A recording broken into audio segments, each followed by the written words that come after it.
Est-ce que tu as déjà surestimé des personnes à tes dépens? Est-ce que tu as déjà regardé des personnes, tu les pensais être ultra compétents, ultra quelque chose et au final, tu te rends compte qu'ils ne sont pas mieux que toi et au final que tu pourrais très bien faire ce qu'ils font?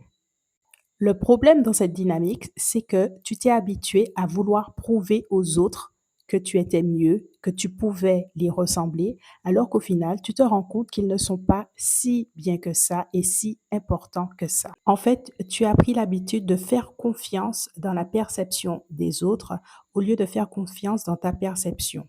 Cela vient du fait que des fois, tu ne fais pas confiance dans tes valeurs, dans ce en quoi tu crois. Et cela vient souvent de manque de définition de ton identité, de qui tu es et qui tu veux être et qui tu ne veux pas être. Quand j'ai décidé de me faire confiance, de faire confiance dans mes perceptions, dans mon intuition et dans en quoi je crois, cela m'a permis de voir les personnes sous un autre angle et d'affiner ma perception des autres parce que ma perception de moi-même était ancrée. Alors, en quoi cela te sert quand tu as des objectifs à atteindre?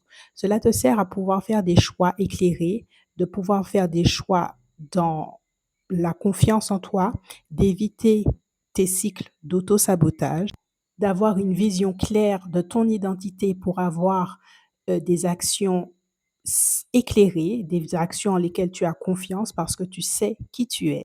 Et surtout, surtout, tu arrêtes ce sentiment, ce besoin de te prouver aux autres.